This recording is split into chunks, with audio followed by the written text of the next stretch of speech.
May it please the court, Your Honor, John Merchant on behalf of Mr. Roman. Just by way of roadmap, to give you some idea about the allocation of time and what I'm going to be covering. I've been charged with talking to Your Honor about the conflict issue and the appearance of a conflict and what we believe the evidence to show on that issue. Mr. Sadow, Mr. Gillum will be talking more about the forensic misconduct piece of it. Ms. Willis's church speech, statements made to the media, fraud on the court, frankly, and the book that she gave several interviews for. So I won't be discussing any of those issues. So if you like to ask me, certainly I can try to address them, but that's going to be the focus of their presentation. And then towards the end, other folks may have issue-specific type arguments, either in follow-up to mine or the forensic misconduct. But those are the two lanes that we're going to be covering, but I'm going to do the conflict piece of it for you. And on that issue, Your Honor, this is a matter of first impression in Georgia. I can't find a single case that's been published by the Court of Appeals or the Supreme Court that is based on these facts. There are, of course, a number of different appellate court cases that deal with conflict-related issues and, more importantly, appearance of conflict-related issues. And some of those are based in state law. Some of them are based on the ethical rules that govern lawyers. Some of them are based upon the Sixth Amendment right to due process that's implicit in all of what we're doing here today. I want to remind the court that we're here today on this motion to disqualify DA Willis and her office because of her judgment, frankly. She is supposed to be disinterested under the Sixth Amendment, and she's anything but that. The fact that these proceedings have taken this long and through the convoluted way we've made it here today explain that. So as I present my arguments, I want the court to understand that this court represents the guardrails for the Sixth Amendment in this context, and Ms. Willis has already been disqualified once. So I would encourage the court to remember what Judge McBurney did in his order disqualifying.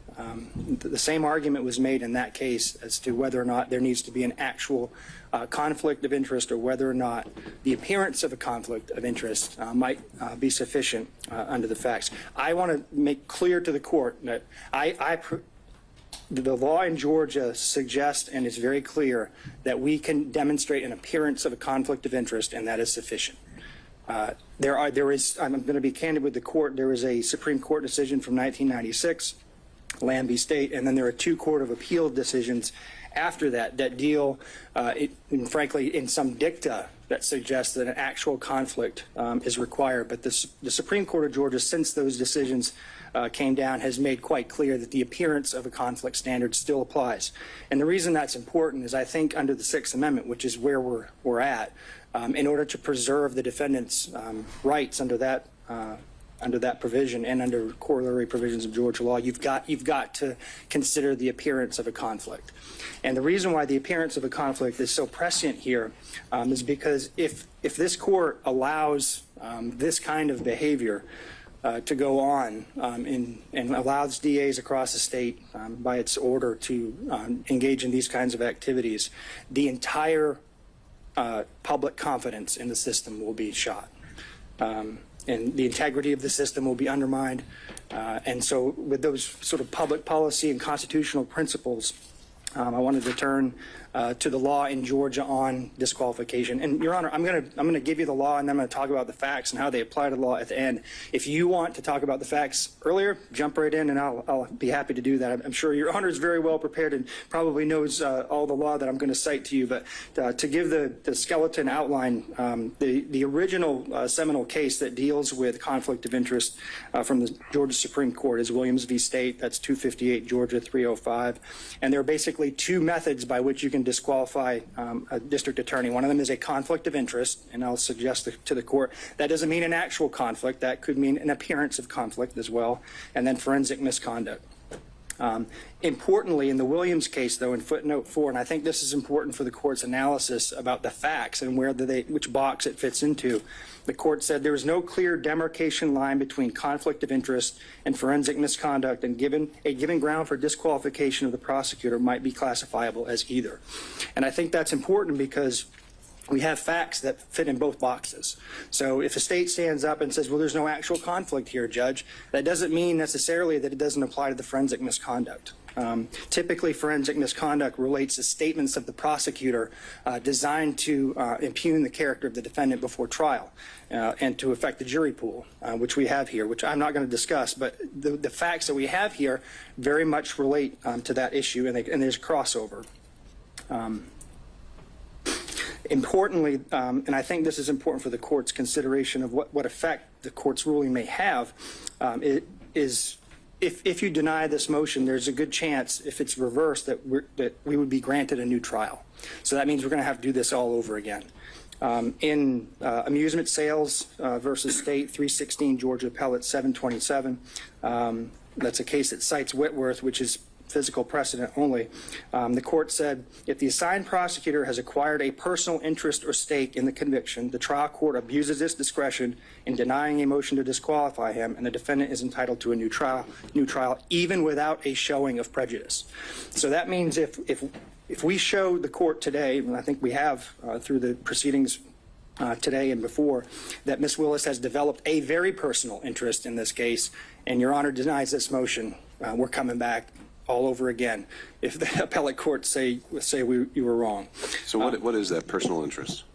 So the personal interest can be, there's no definition of that under Georgia law, and it could be a personal financial interest. It could be a personal interest related to bias against a particular defendant, which sort of falls into the forensic misconduct box.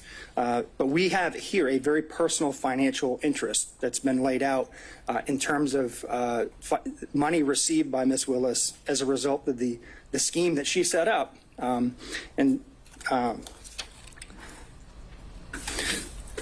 But to get to the issue of the personal interest in the context of an appearance, I think that's important. I do want to suggest to the court that there are a number of cases that post-date this actual conflict of interest language that's suggested in some of the cases from the 90s that you have to pay attention to what this looks like to the public. And I agree with all of the law, and I'm sure the state's going to stand up here and say it can't be a speculative or a conjectural type of personal interest. We don't have that here. We have something very concrete.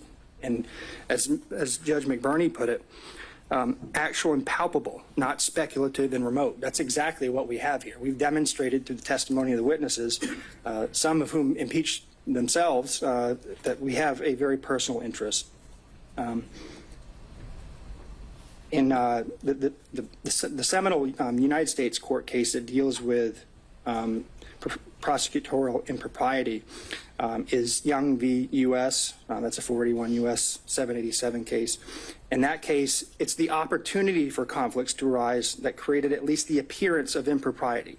And that's the case that requires that the prosecutor be disinterested. Since a scheme injecting a personal interest, financial or otherwise, into the enforcement process may bring irrelevant and impermissible factors into the prosecutorial decision.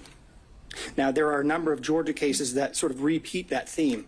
Reeves v. State, 231, Georgia Appellate 22, that's a 1998 case, stated a potential conflict of interest existed and the appearance of impropriety existed.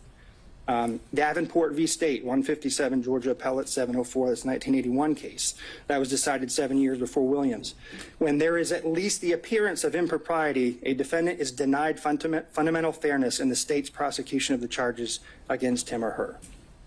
There are also rules that govern prosecutors. Lawyers in general are bound to preserve and avoid even the appearance of impropriety. That's Brown v. State, 256, Georgia Appellate 603, 202, 2002. Head v. State. A prosecutor's close personal relationship with the victim in a case may create at least the appearance of a prosecution unfairly based on private interest rather than one properly based on vindication of public interest. ABA Criminal Justice Standards for the Prosecution Function, Standard 3.1.2c. A prosecutor should avoid appearance of impropriety in performing the prosecution function. 3-1.7f. The prosecutor should not permit the prosecutor's professional judgment or obligations to be affected by the prosecutor's personal, political, financial, professional, business, property, or other interests or relationships. So the rules that govern her in her own profession say that this is wrong because she's developed a financial interest in this case. And at the very least, created the appearance of unfairness towards these defendants by setting up a relationship, a prosecutorial relationship with her boyfriend that she'd been dating for 2 years, according to the testimony. So before I move, Your Honor, to the specific facts, you asked, what's personal interest, and I think, frankly, as I was trying to figure this out, I think you know it when you see it. It's just like in the concurrence in Jacobellis versus State of Ohio, Supreme Court case from 1964, Justice Stewart, in his concurrent opinion, said, "I know it when I see it," talking about obscenity. I think you know it when you see it. I think there's enough facts in front of you that you know it when you see it. And so I think that governing principle helps enlighten some of the facts here. And also, I think it's not just financial. In McLaughlin v. State, I think the court's very familiar with that case, 295 Georgia 609, 2014. The Supreme Court essentially said that because the acting DA had become a witness in the case and developed a personal interest in the case due to his daughter's relationship with the victim, that he was disqualified. And because he was disqualified, his entire office was disqualified. So turning to the facts of the case, Your Honor, I think I've got, my role is 20 minutes, so I've got about 8 minutes left.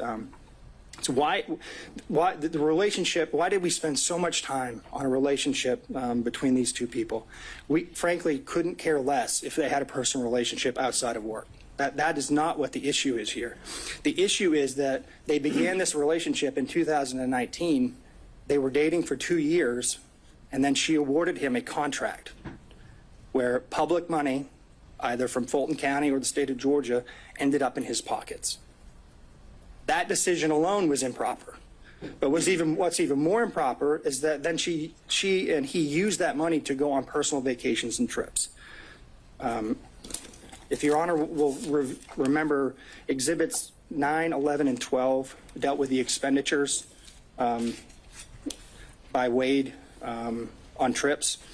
If you do the math on that, if you look at what he spent, and then you look at the testimony about what was paid back by Willis, because the cash reimbursement theory, I'll talk about in a second, but if you do the math on what he actually paid for it and what they testified she paid back in cash, you still have over $9,200, $9,200 and $9,247 to be exact, is the amount of money they cannot account for in their testimony.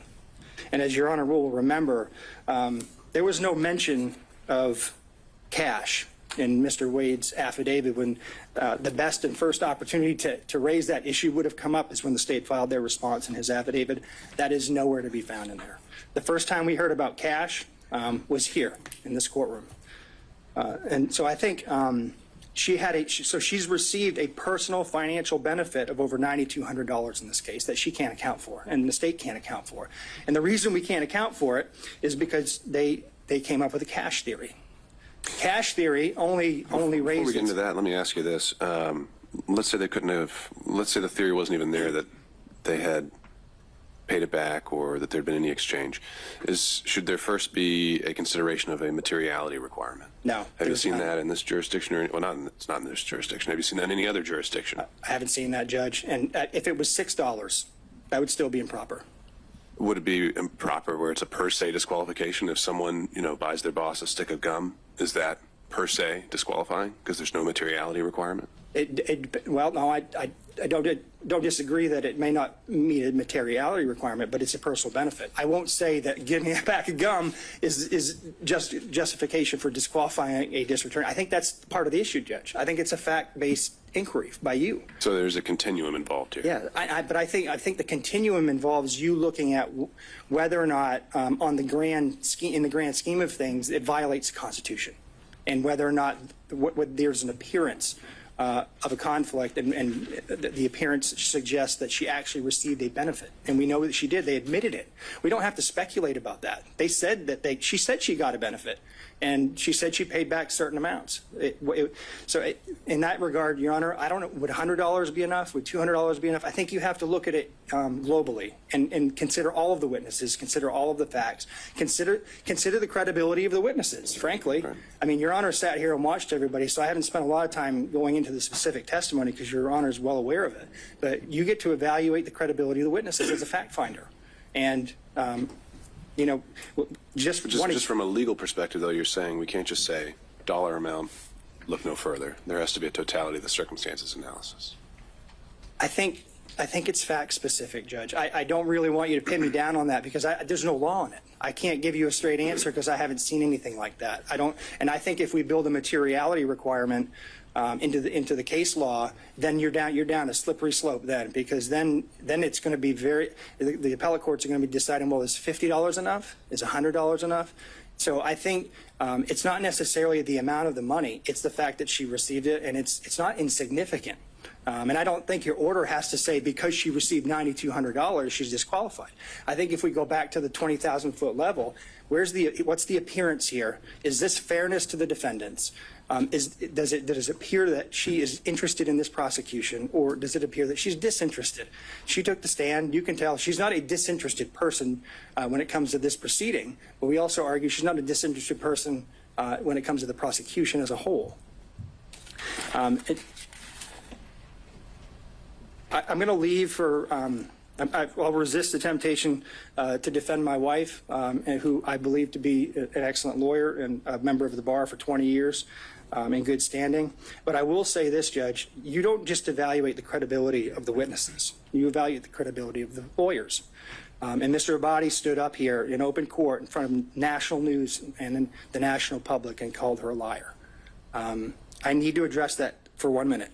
The text messages that are now part of the record, which now are substantive evidence for you to consider, prove everything that she put in that motion, everything that she tried to elicit from Mr. Bradley was absolutely 100% true.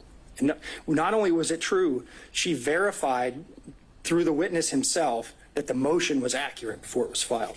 So for the state to get up here and impugn her credibility, it's not only improper, it violates Berger versus United States, which is a case that says the state can't just get up here and make any argument it wants. And I encourage the court to call him out on it when he steps up here. We have to have candor towards the tribunal. You cannot lie to the court, cannot lie to the public, cannot lie to the jury. And I think that's what he did.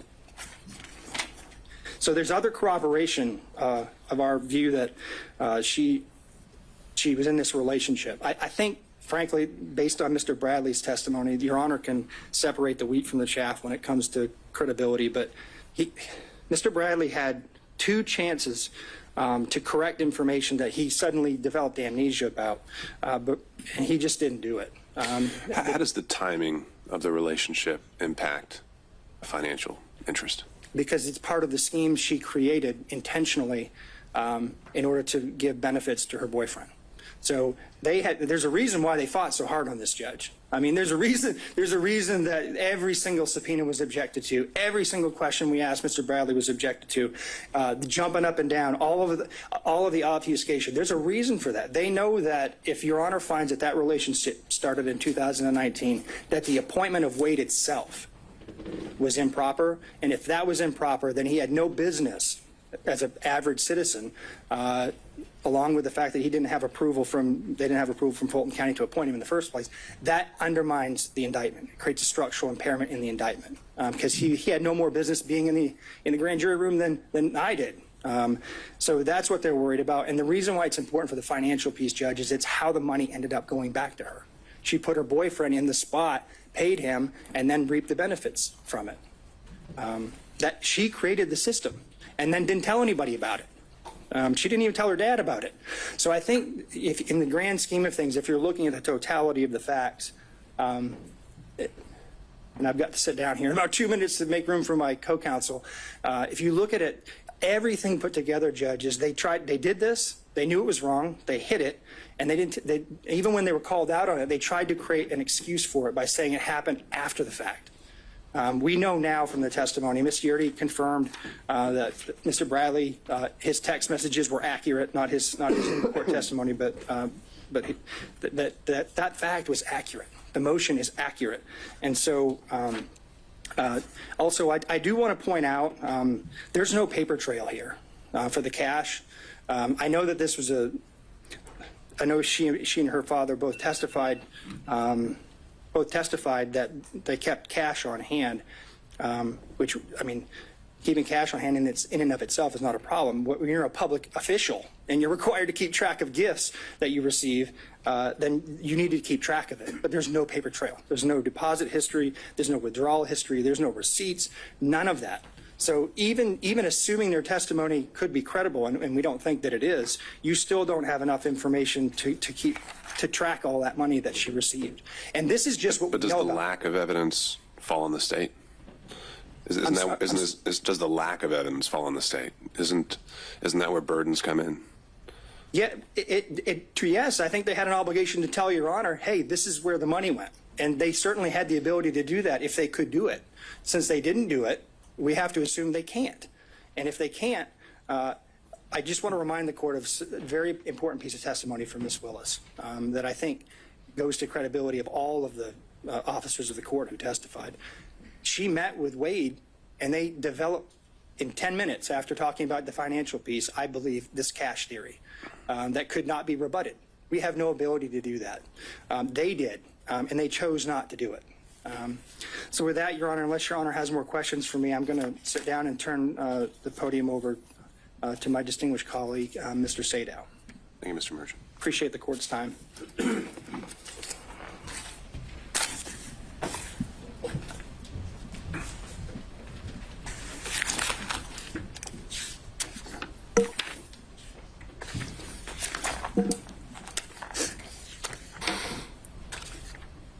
Good afternoon, Your Honor.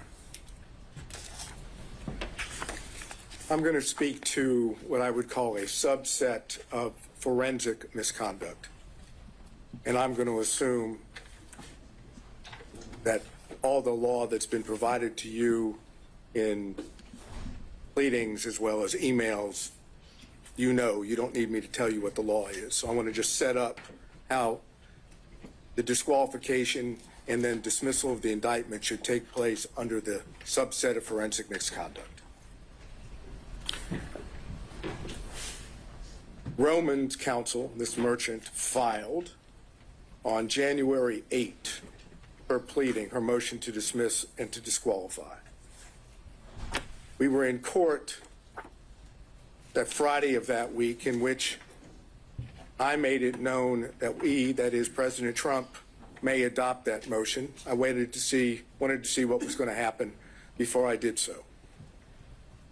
That Sunday, which would be January the 14th, 2024, D.A. Willis took it upon herself to go to a historic black church in Atlanta, having not responded at all to the motion of Ms. Merchant's client, Roman.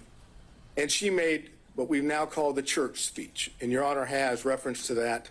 You didn't necessarily want evidence on that, but you know what the church speech was. It was videoed. It was clear that Ms. Willis had notes. She was reading from notes that she had prepared. It was a calculated determination by Ms. Willis to prejudice the defendants and their counsel. How so? By making an issue out of the fact that the person that was challenged in the Roman motion was black, without telling the public or the church members or anyone for that matter that the reason that Mr. Wade was being challenged was not because he was black, had nothing to do with race. It had to do with the relationship that had been alleged and later admitted to by Ms. Merchant. Ms. Willis took full opportunity to prejudice the defendants and then comes along later in a pleading and says it wasn't designed or intended to be at the defendants at all or the defense counsel, which with all due respect is just nonsense. The purpose of that was to get public sympathy, public empathy for what Ms. Merchant had already alleged in her motion. Now, that was a violation of the professional rules of conduct. It was a violation of 3.8 G. There's no question about it. It wasn't in response to anything that was said. It was a public statement, extrajudicial, for the purpose of making a comment upon the defendants. It would be in response to a motion that was filed. But it wasn't filed in a response, in a pleading. It was filed in response to a motion. And the motion were allegations made. If Ms. Willis wanted to respond at that point, she could have said the facts of the matter. Instead, she misstated what the situation was, took advantage of the opportunity, an ethical violation, and the ethical violation makes it clear that you must refrain from making extrajudicial comments that have a substantial likelihood of heightening public condemnation of the accused. Can you think of anything more that would heighten public condemnation of the defendants than alleging that defense counsel and the defendants were making their motion based on race and religion? That's as bad as it gets in Fulton County, with all due respect. That's exactly what Ms. Willis wanted done. And remember, the state still had not responded. So then what we get from the state is we get an affidavit filed as part of their response. And that affidavit says specifically, and the affidavit is Mr. Wade, says specifically in paragraph 26 and 27 that the relationship did not begin until 2022. It acknowledges the relationship and says it didn't begin until 2022. And the pleading that's filed, the state's pleading in response, indicates not exactly that, but it says there was no relationship as of November 1 of 2021, and that's on page 7. So now we know that timing is the issue, because Ms. Merchant made it clear that we alleged and had evidence that indicated the timing was before Mr. Wade was hired, not after. So the state now has filed an affidavit and a pleading that claims post-hiring into 2022. And then Mr. Wade will testify to the same thing under oath. Now, Ms. Yerty says it began in 2019. Why would she know? Well, she would know because she was a former friend. I know the state's going to get up here and say you can't believe, essentially what they're going to say is you can't believe any defense witness because they're defense witnesses. And only people that would tell the truth would be Wade and Willis. I suggest to you that that's not accurate. I suggest that the testimony that Mr. Wade gave and Ms. Willis gave, and I'm specifically dealing now with the timing issue, without getting into anything else, that brought forth a true concern about their truthfulness and being what is required of a lawyer in this state, which is candor toward the tribunal. And that's 3.3 of the professional rules. Specifically, small a1, make a false statement of material fact or law to a tribunal. So that's, as I posited to the court, that's the second ethical violation. And then you also have 8.4 of the professional rules. It says it's a violation of the Georgia Rules of Professional Conduct for a lawyer to, and that's A4, engage in a professional conduct involving dishonesty, fraud, deceit, or misrepresentation. Now, do you have to find that Wade and Willis lied? No. What you need to be able to find is that there is a concern, a legitimate concern based on the evidence in this case about their truthfulness. A legitimate concern about the truthfulness, which equates to an appearance of impropriety. Because once you have the appearance of impropriety under forensic misconduct, the law in Georgia is clear, that's enough to disqualify. So, why should you find there's a concern with their truthfulness? ERT is the first one. You have that testimony. But then we go to what is the most obvious indication that Willis and Wade were not truthful on the point of timing, and that's Bradley. Defense Exhibit 26 came into evidence. Defense Exhibit 26 comes in and says, and you know I went into this the last hearing.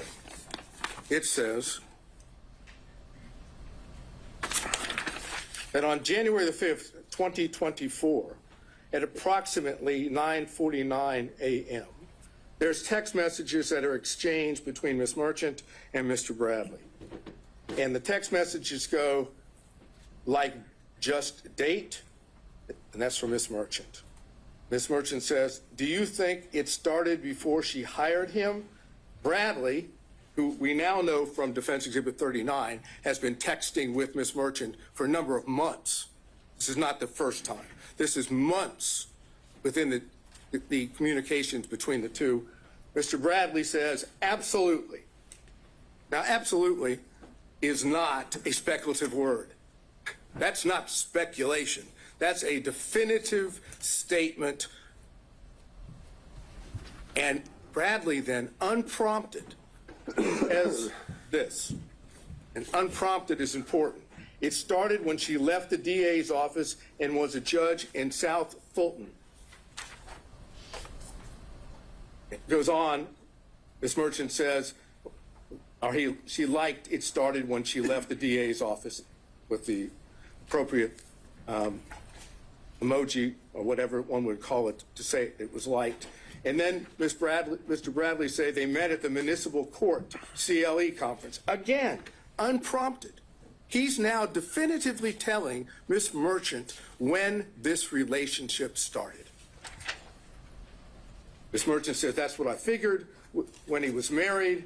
And then Ms. Merchant says, and we're now talking about a couple hours later, she texts and says, upon information and relief, Willis and Wade met while both were serving as magistrate judges and began a romantic relationship at that time. And Mr. Bradley responds, no, municipal court. Thank you. Doesn't say it didn't start then. He doesn't suggest that she's wrong other than magistrate court municipal. Now we have that, and it's in evidence. And what does Bradley do? He knows that he's put himself in a position that if he testifies truthfully on the witness stand, Your Honor is in a position to be able to find, if you choose to, that both Willis and Wade lied. So what does Bradley do? Look, you were an assistant U.S. attorney. You know how this works when you have witnesses in this situation. Mr. Bradley did everything he could possibly do to evade answering questions. No recollection, couldn't remember, it was speculation. Anything he could possibly say that would cause, Your Honor, not to believe that Bradley knew when this relationship started. I suggest they were clear-cut lies, and the truth is in Defense Exhibit 26. And so if we take that view, that he thoroughly impeached himself, that he did not give truthful conduct, what's left standing? Generally, you would see someone who's impeached, perhaps we have some kind of core that you could point back to and say that's the time he was telling the truth. In these text messages, is it ever definitively shown how he knew this and that he actually did know it, other than just a assertion outright? Absolutely. Usually, if a state has a witness that goes sideways, they've got him locked in. They've sat down with a detective and got a full statement. We don't have that here. But what you have is a text message, which is a prior statement of Bradley that he did on his own, that was not given to him by someone else. The only thing that the court has just noted is, how do we know he wasn't speculating? Because you don't have to accept the fact that he wasn't speculating. The cases that I provided, I think by email yesterday, the first dealing with that, you can disbelieve that testimony and draw a negative inference. That's the Ferguson case. On Lee, the other case, you can simply take the prior inconsistent statement as substantive evidence. It has the same value. And that's what I'm asking you to do, to take what was the unprompted statement in Defense Exhibit 26 of Bradley and take that on its face, face value that that is an indication that Bradley in fact knew and had said he did. If you accept that, you have to have concerns about the truthfulness of Willis and Wade on the timing issue. And I don't know if this is something maybe one of your co-counsel were going to address as well. We heard about kind of the law that applies, how we're outside kind of the orbit of the core of cases we're used to dealing with here, where it deals with side switching or where someone is in the relationship, the client relationship. The proposition you're putting forward now is that if a representative of the state, a lead prosecutor, the district attorney themselves, says something that's untruthful on the record, that is something that immediately has to be proactively policed by the trial court. Is basically what I'm getting at is, where in the law do we find the remedy to an untruthful statement? Generally, we send you down the street to the bar, right? And that's why I gave you the cases of Registe and Edwards yesterday. While those aren't prosecutorial cases or dealing with prosecutors, they deal with counsel. And in both those cases, the trial judge found ethical violations on the part of defense counsel, or potential ethical violations.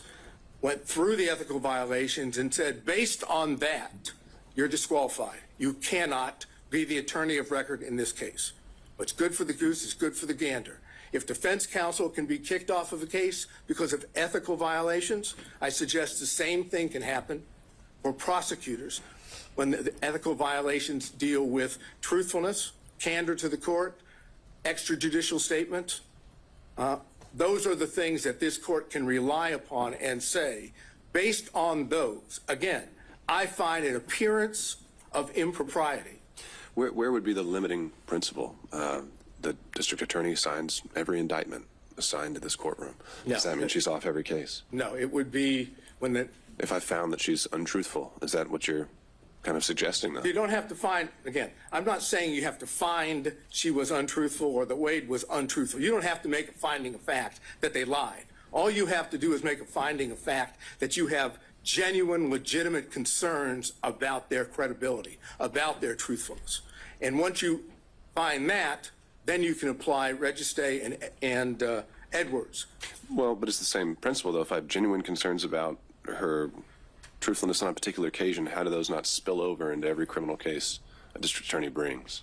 Well, it's because she testified under oath, and so did Mr. Wade.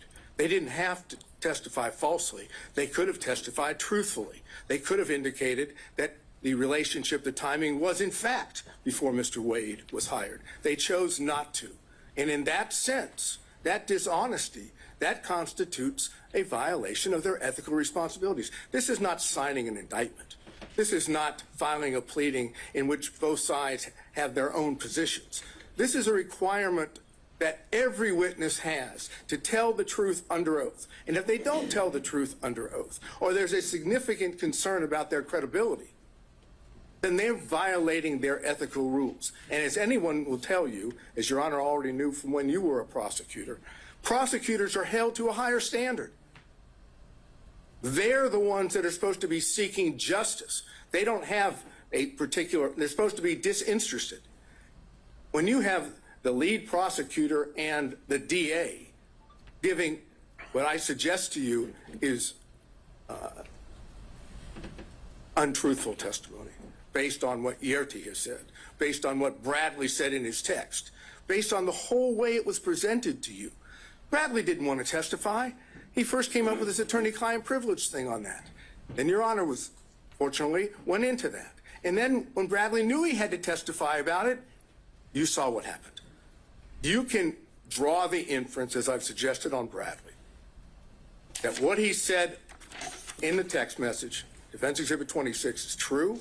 The relationship, in fact, started prior to November 1st of 2021. That Yerty says that.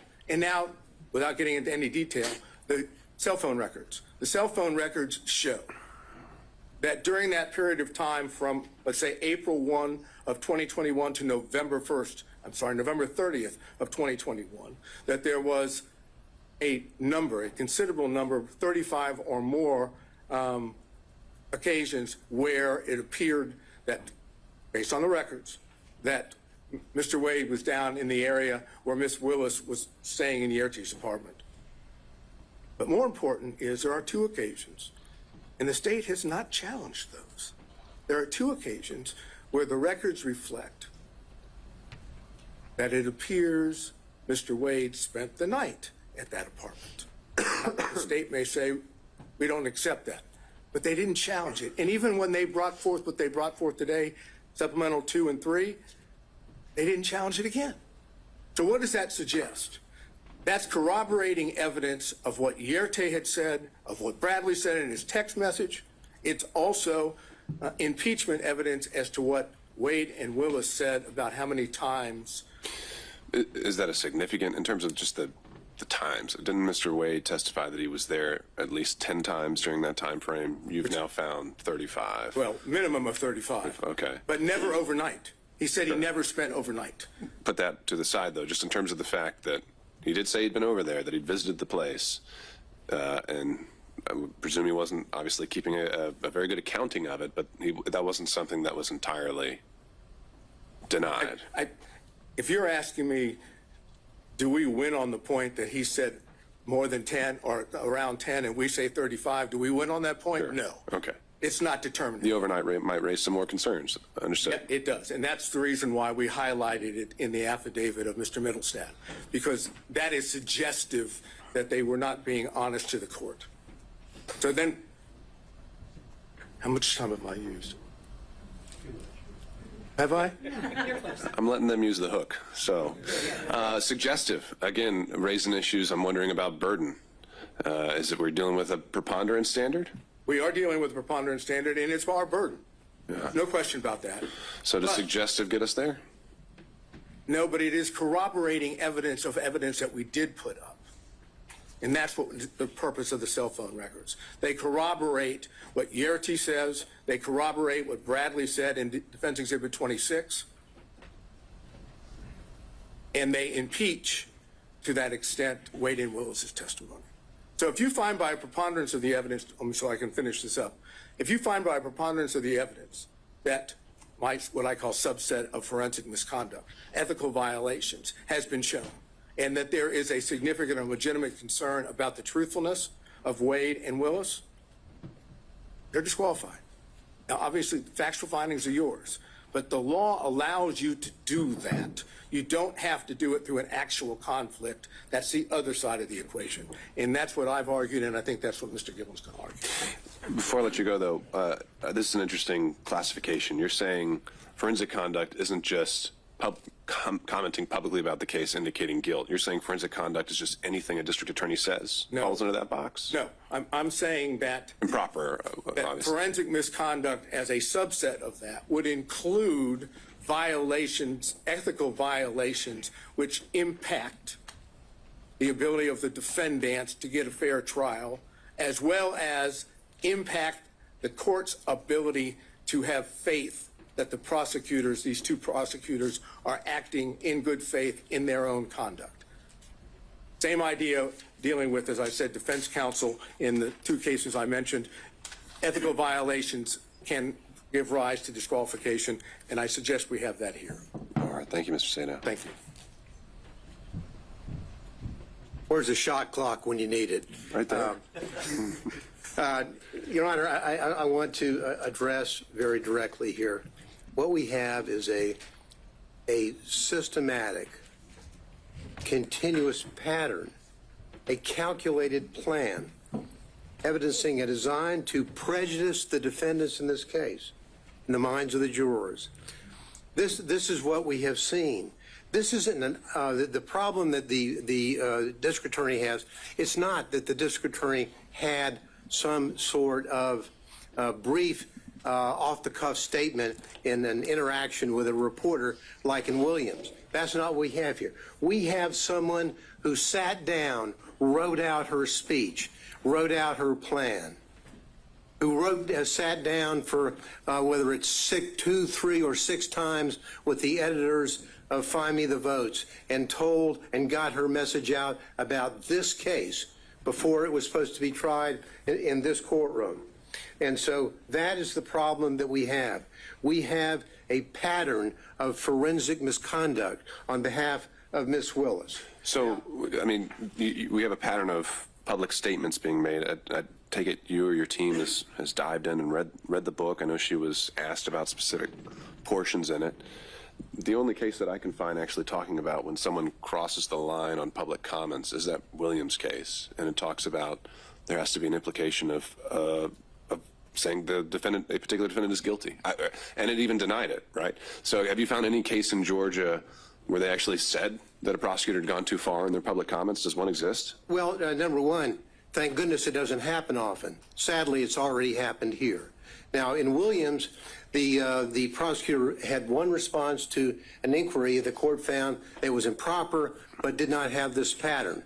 Now, it doesn't necessarily mean a comment about the quote guilt or innocence, although that was the pattern in Williams. It's the improper comments by a prosecutor. For example, in Williams, they cite the nature and consequences of forensic misconduct in prosecution of criminal case, a 1955 Columbia Law School article, and how prophetic that was.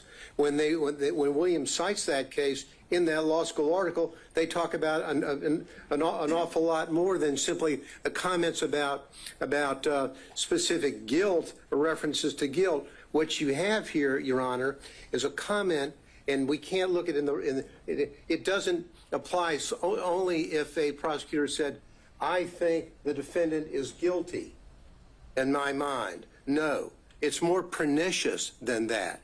What we have here is someone who sat down and drew up a plan for two reasons.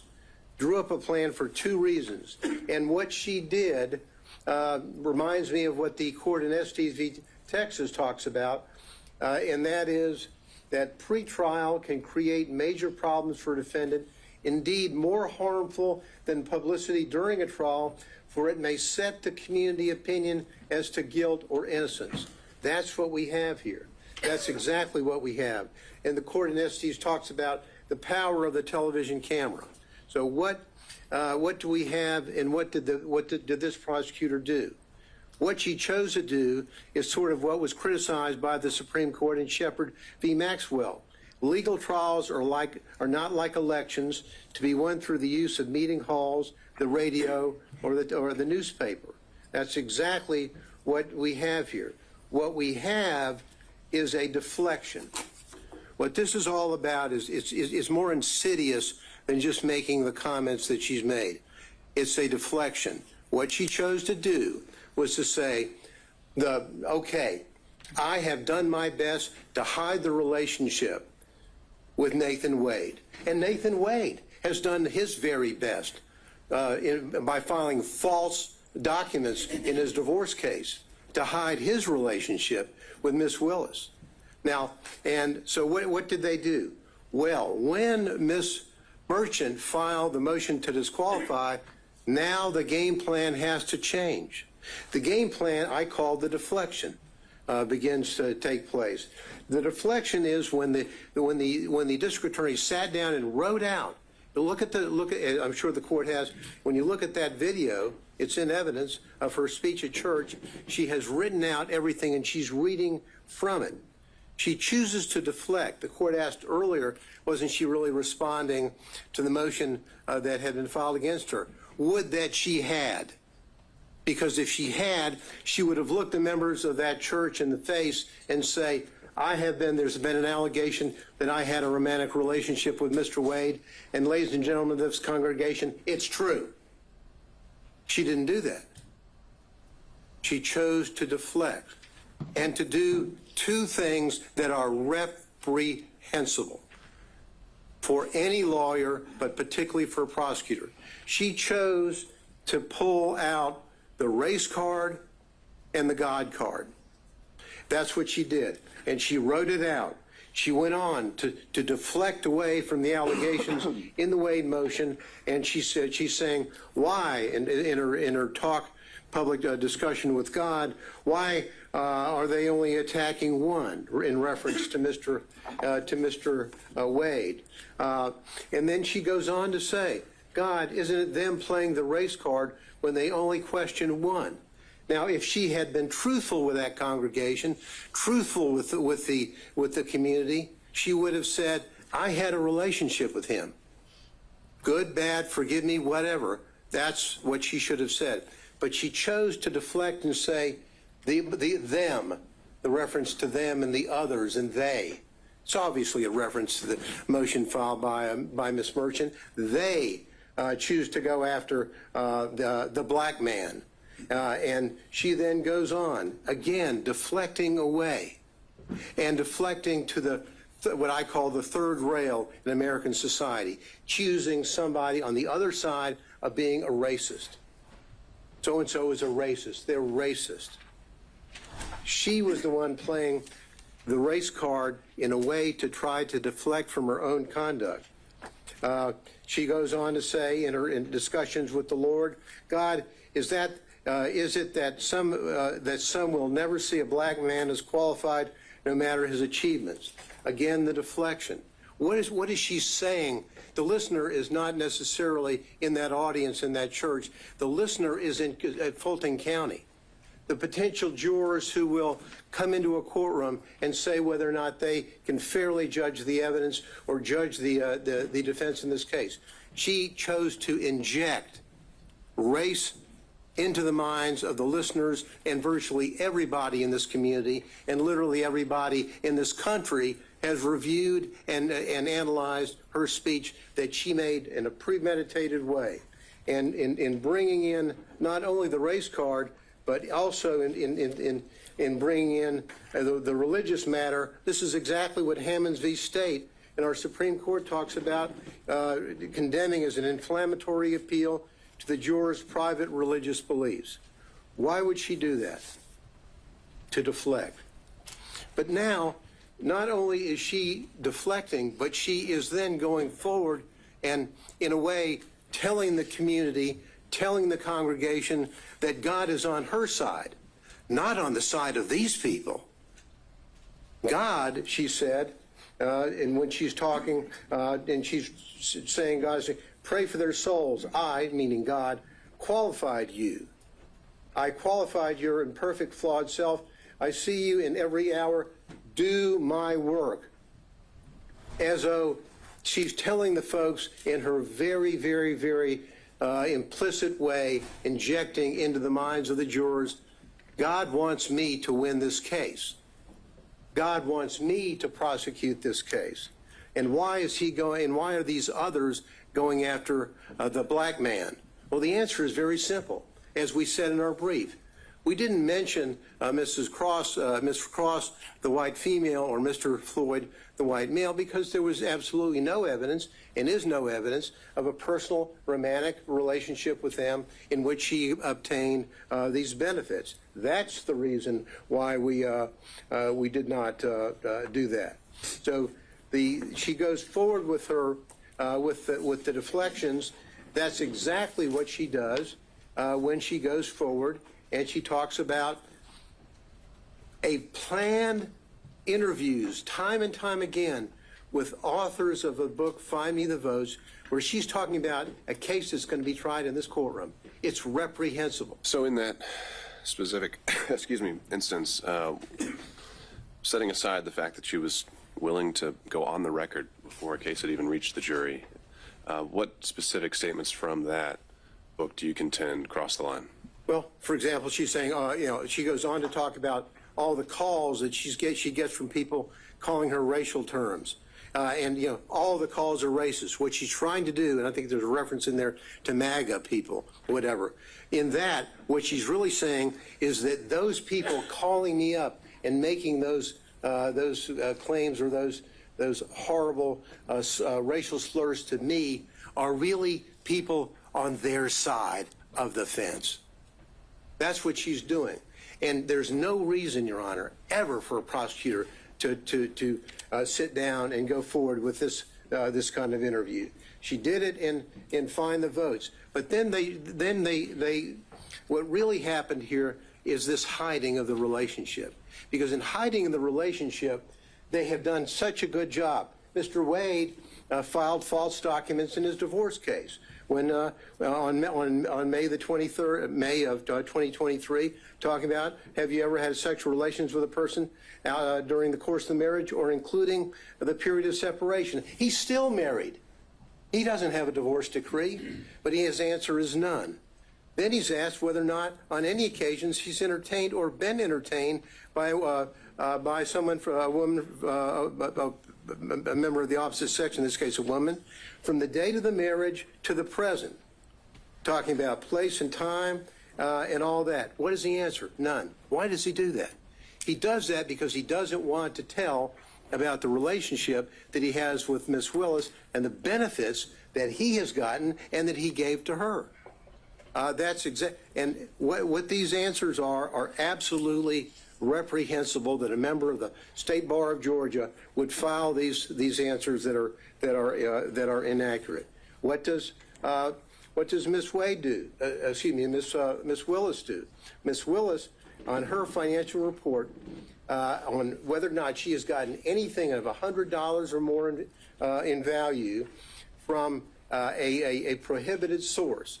The court asked earlier about what a threshold might be. Well, for the financial report, it's $100. That's it. She doesn't report any of all of the benefits that she received from Mr. Wade. All the trips, all the entertainment, all the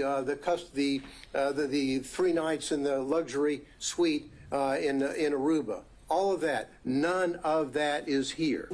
And they say, oh, well, maybe it all balanced out, even though I can't prove it with the cash. Well, that's like saying, did I give the court a Christmas present? Well, maybe I gave the court a Christmas present, and the court gave me one back. If the court has to fill out a form whether you got a Christmas present from anybody, you say, I got one from Mr. Gillen. You don't say, nah, well, I gave him one back, so it really evens out. They're false reports. And because they're false, what they had to do is they had to say, uh-oh, Ms. Merchant has caught us. And so what we're going to do is we're going to get, in our response, we're going to get Mr. Wade to file a false declaration, which he does. His declaration in this case is false. And the evidence showing that that is false as it relates to the timing, and the court asked earlier, why does it matter, if the relationship was before or after November 1, 2021? The answer is they think it's important, and frankly, I do too. Because when she's hiring somebody and she's not telling the people who are going to be paying the tab up to $700,000, hey, I just hired my boyfriend who's taking me on trip to the Caribbean and taking me down to Aruba and taking me to California. Hope you don't mind. No disclosure whatsoever. And the money flows off. But because they got caught, they then commit what I think is an additional component of forensic misconduct, and that is fraud on this court. When they filed that affidavit, and now it's been proven, I think, beyond virtually any doubt that the relationship occurred prior to November 1, 2021, and the benefits that were there, and we don't have to run around. And I love we've got all the records showing from Mr. Wade about the payment for these trips, for the cruises, for the flights, all this stuff. What's the only way, as they sat around and met together before they testified and came up with their story, what's the only way that they can save themselves? Pay no attention to the records. Pay no attention to the airlines and to the flights and vacations and the cruises. I paid him back in cash. Show us your receipts. Where did you take cash out of the bank? Ever? Oh, I don't have any. Well, show us the deposits that he had. Well, never. We don't have any. What we have here is a fraud on this court, which has been shown, I think, overwhelmingly by the evidence and overwhelmingly through not only the testimony of Yurdi, the testimony of the emails and the text from Mr. Bradley to Ms. Merchant, as well as all the documents that they had no answer to other than the just trust me, I gave him money, it evaporated, I don't know where it came from, and he doesn't know what he did with it. Just please trust us and believe us, because it's our only way out of the trap that they set for themselves. These people, sadly, and I hate to say, I was a former, as the court knows, I was a prosecutor for about 3.5 million years, it seems, in the federal building, and I was an assistant DA beforehand. Prosecutors don't act like this. Lawyers don't act like this. These people, Your Honor, is a systematic misconduct, and they need to go. Thank you.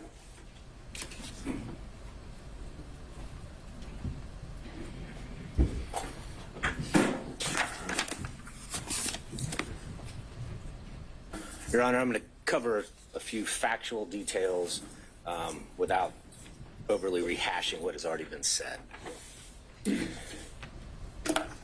During the pendency of this investigation in this case, Mr. Wade and Ms. Willis basically lived Robin Leach's lifestyle of the rich and famous.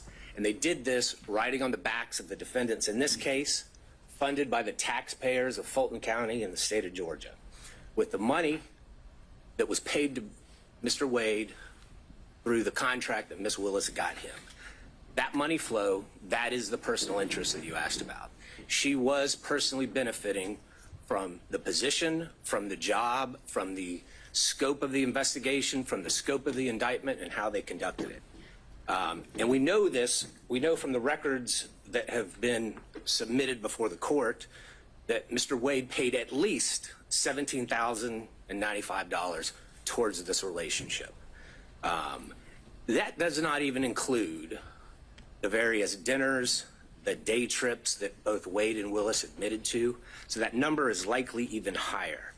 We know from the documents that Ms. Willis only paid $1,394 for an airline ticket. We know from Ms. Yurdy, who was pretty much uncontested, there was no evidence presented by the state disputing her time frame, that that relationship started in 2019. She saw them kissing, she saw them hugging. Now, whether or not they had sex before January of 2022, I do not know. They admitted sometime in early 2022, and I found it curious that they both, Wade and Willis, just went straight to the sex. So maybe that's when they started having sex. I do not know. But the relationship predated that.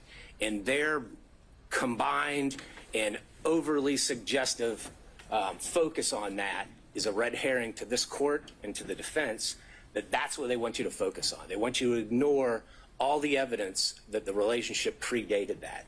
The relationship started in 2019. The relationship continued through 2020. The relationship continued through 2021. Looking at the cell phone communications, just in the first 11 months of 2021, over 2,000 calls, almost 9,800 texts. You know, I don't even think love-struck teenagers communicate that much.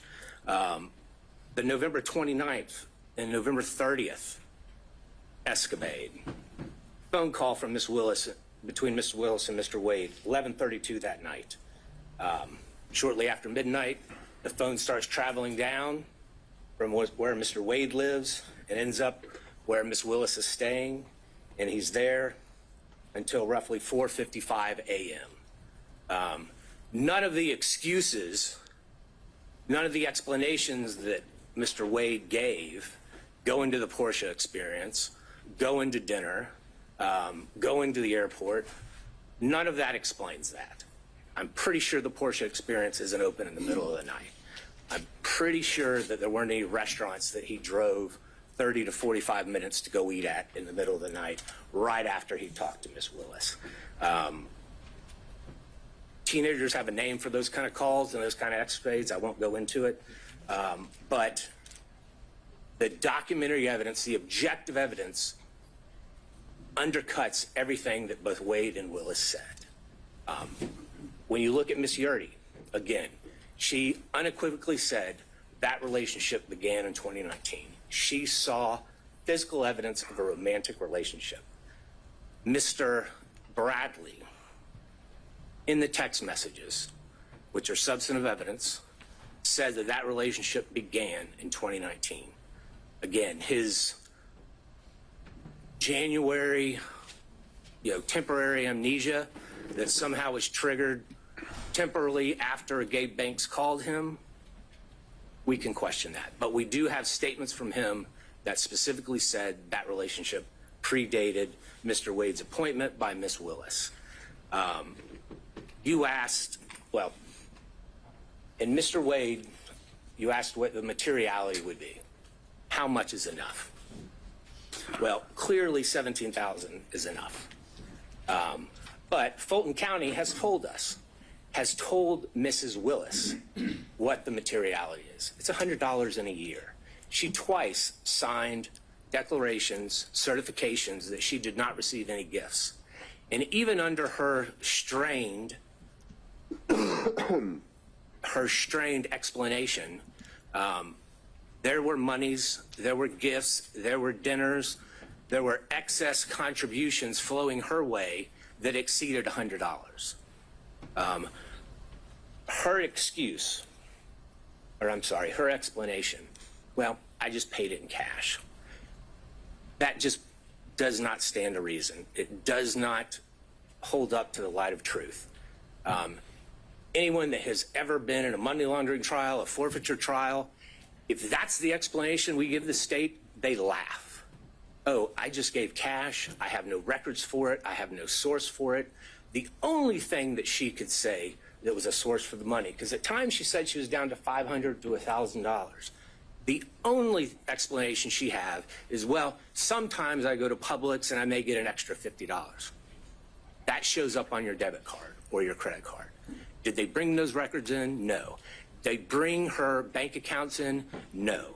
Did they bring any documentary evidence in? No, they did not. And why is that important, Judge? Yes, the burden is ours.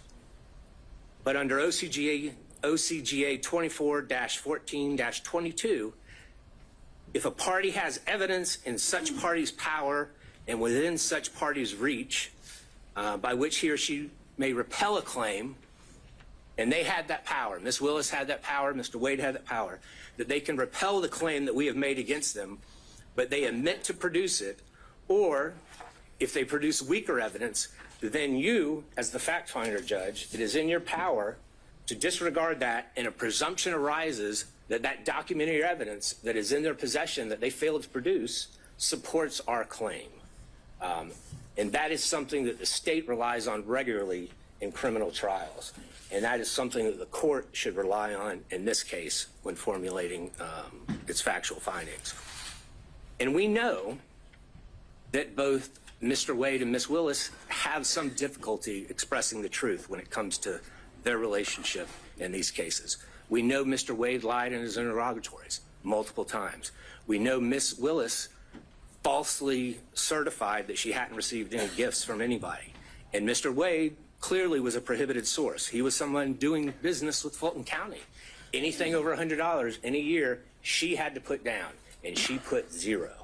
And it defies imagination that she could somehow forget about all these trips, all these dinners, all these day trips, and not put that money down. You had asked, I think it was Mr. Gillen, did she say in that church speech or anywhere else that the defendants were guilty? And I think she did in that church speech. She said in that church speech, and she was talking about a conversation that she apparently had with God, talking about herself. She said, this leader has a trial conviction rate of 95%. She said, the trial team this leader put together has a conviction rate of 95%. I do not see how anyone, and I think that was purposefully intended by Ms. Willis, I do not see how anyone can listen to those two statements and not take that Ms. Willis is telling everyone in that church and everyone that's going to hear that in the media afterwards that these defendants are guilty. That is what she was saying. She is a prosecutor. She's familiar with the U.S. v. Berger. Every single attorney that's ever been a prosecutor is familiar with the dictates of that U.S. Supreme Court case. That is a foul blow. That is improper, and she violated pretty much every tenet a prosecutor must abide by to seek truth and justice in a particular case. So, Judge, when you're looking at this, the uncontroverted evidence shows that they had a relationship prior. The uncontroverted evidence shows that Mr. Wade lavishly spent on Ms. Willis. The uncontroverted evidence shows that the money that he was spending on Ms. Willis came from this contract that he had. And I'm not just talking about the contract as a special prosecutor, but there's also those other questionable contracts that no matter whom his partner seemed to be, they also got. There is a direct financial benefit that Ms. Willis received from this. And Judge, looking back at what Judge McBurney said, if merely hosting a fundraiser for a political opponent of a putative defendant creates not only the appearance but an actual conflict, then what Ms. Willis has done since then in this case creates an actual conflict. But again, as prior counsel has stated, we only need to show the appearance of a conflict. And we have done that by a preponderance of the evidence. In fact, I believe we've shown an actual conflict. But nonetheless, the result should be that Ms. Willis and her office should be disqualified from this case. We still have a few more minutes. I think Mr. Cromwell may have something to say. Thank you, Your Honor. Thank you.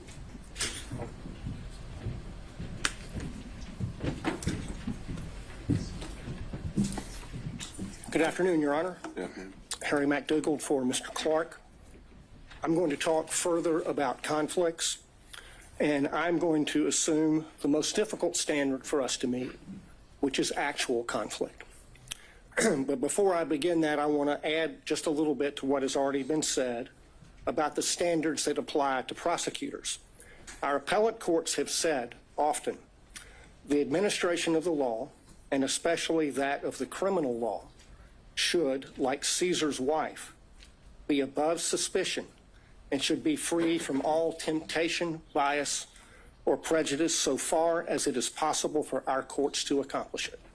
The first occurrence of that I can find is Nichols v. State more than 100 years ago, 1915. The most recent, Registe v. State in the Supreme Court in 2010, although they don't refer to Caesar's wife. That requirement is also embedded in the prosecutor's statutory oath, 15-18-2, which requires impartially and without fear or favor discharge my duties as district attorney and take only my lawful compensation, so help me God. The general rule on conflicts of interest for lawyers is in Rule of Professional Conduct 1.7. And we all know, it's all drummed into us, that we cannot have a conflict of interest. And if we do, we have to withdraw or we will be disqualified. The basic idea is that a conflict of interest impairs the lawyer's independent professional judgment. That's the test of a conflict and whether it can be waived and whether it's disqualifying. And that conflict is not just financial. It can be any conflict that impairs your independent professional judgment, and you see that in McLaughlin v. Payne. The court asked what was a personal interest for purposes of disqualification. It's anything that impairs professional judgment. That's reflected in the ABA standards that were quoted by Mr. Merchant, which list the prosecutor's personal, political, financial, professional, business, property, or other interests or relationships. And that's really embedded in the prosecutor's oath to act impartially. And the earlier disqualification order by Judge McBurney was based on political interests, not financial. What my colleagues have described as forensic misconduct is also cognizable as a conflict of interest based on that footnote in the Williams case. The root of all of the problems that we see in this court right now is a conflict of interest arising from their individual personal interests in perpetuating and concealing their relationship. That's the original sin from which all of the other problems flow. There are 6 different actual conflicts of interest in this case, any one of which warrants disqualification, but collectively, practically compelling. First, the financial conflict that's already been covered. Second, the personal ambition, political ambition. Third, there's a dovetailed or complementary pattern of deceit and concealment of the relationship and the money. Fourth, the speech at the church. Fifth, the motion for protective order that the DA filed in Mr. Wade's divorce case. Sixth, the way the state has conducted the defense of this motion to disqualify, especially the hearing. On the financial piece, the court asked for a limiting principle and asked about materiality. The limiting principle is whatever impairs the independent professional judgment of the lawyer. That is applied routinely.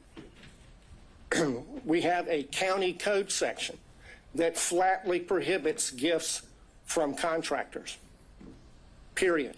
We have, by analogy, the federal bribery statute, which has a threshold of $5,000, 18 U.S.C. 666. The court asked about burdens and inferences. The court can draw a negative inference from the state's failure to produce evidence to support the invisible magic cash balancing theory based on State v. Thomas, 311 Georgia 407, particularly footnote 19. As to the timing question that the court asked about, there were 2 contracts for Mr. Wade executed after they acknowledged the relationship began, each one of them afflicted or conflicted under county and common law.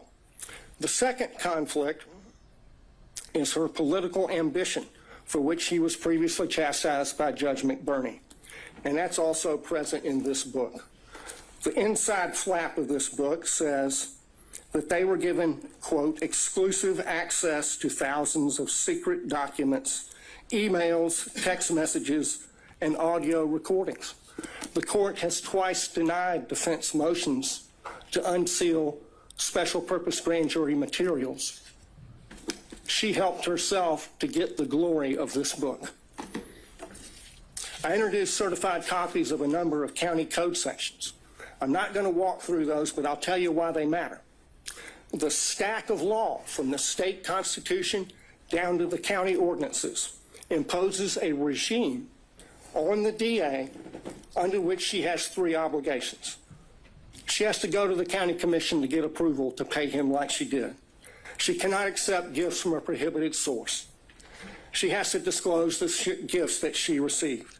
She evaded all of those requirements. Section 2-69 of the county code prohibits gifts from prohibited sources, which he was. There is no boyfriend exception. The disclosure forms, the evidence is sufficient for you to find that her disclosure form for 2022 is false, and that it is a false writing. That's an actual conflict of interest between her duty, legal duty of disclosure, her legal duty of candor as a prosecutor, and her private and personal interests in concealing the relationship, concealing the gifts, and keeping the gravy train rolling for as long as possible. His part in the pattern of concealment is a story you see in many divorce cases. The husband is hiding things from his wife. How much money he's making, the other woman, and what he's spending on the other woman. And he got on that stand, lied in his interrogatories, and then he got on the stand and he lied about lying in the interrogatories. And the lawyers for the DA's office, they just sat there and let him do it. They did nothing to correct obviously perjured testimony. In and of itself, that warrants disqualification of every one of them. The reason they lied and covered it up was to avoid the trouble they're in right now. That served their personal interests to the detriment of their public duties as prosecutors. The speech at the church. I want to focus on why she did that. Mr. Gillen talked about that. She did it to deflect attention from her own misconduct and that of Mr. Wade. She violated her public duty as a prosecutor to serve her personal interests and the personal interests of her boyfriend. That is a disqualifying conflict between her personal interests and her public duty that is actual, operational, and materialized, and it rests on undisputed facts. The next thing that she did that was a disqualifying conflict of interest was the emergency motion for protective order that she filed in the divorce. I filed a certified copy of that as Exhibit 37. She sought a protective order under the Apex Doctrine on the grounds that she's the DA. The whole filing is expressly predicated on her status as DA. In fact, she never lets you forget it. She says it 27 times in 12 pages. In that filing, speaking as DA, she said, the circumstances, quote, suggest that defendant Joycelyn Wade is using the legal process to harass and embarrass District Attorney Willis, and in doing so is obstructing and interfering with an ongoing criminal investigation. In the prayer for relief on page 11, she asked for 6 months to, quote, complete a review of the filings in the instant case, investigate and depose relevant witnesses with regard to the interference and obstruction this motion contends. There's no sugarcoating it. That's a clear violation of Rule of Professional Conduct 3.4H, which prohibits lawyers from making threats of criminal prosecution to gain advantage in a civil case. She abused her power. She abused her position to threaten her boyfriend's wife with criminal prosecution to gain advantage for herself and her boyfriend in her boyfriend's divorce. She violated her public duties not to make that kind of a threat in order to serve her private personal interests and those of Mr. Wade. Another actual operational conflict. The last category is the conduct of the defense of this hearing. There were a lot of objections made based on attorney-client privilege during Mr. Bradley's testimony. Most of those objections were made by the state, but the privilege being asserted does not belong to the state. It belongs to Mr. Wade. That shows that the DA's office is serving the personal interests of the DA and Mr. Wade in carrying out further concealment and cover-up of their relationship, and not the cause of justice they are sworn to serve. That is a conflict of interest. It's a continuation of the wrongful pattern of concealment and cover-up that they've engaged in since the beginning. But now they've enlisted the entire office in the enterprise. In the written response to the motion to disqualify, they said this, and I quote, "To be absolutely clear, there is no evidence that DA Willis derived any financial benefit from Mr. Wade." That's on page 15. Flat out false. 10 lawyers in this case put their name on that, starting with the DA. So throw another log on the bonfire of conflicts of interest.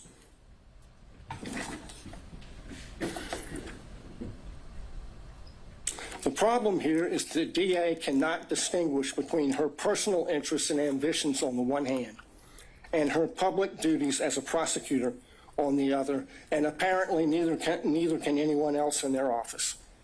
Of the 6 conflicts I've identified, only one is subject to a conflict in the evidence. This is a case study in what happens when you operate under a conflict of interest. It's put an irreparable stain on the case. Think of the message that would be sent if they were not disqualified. If this is tolerated, we'll get more of it. This office is a global laughingstock because of their conduct.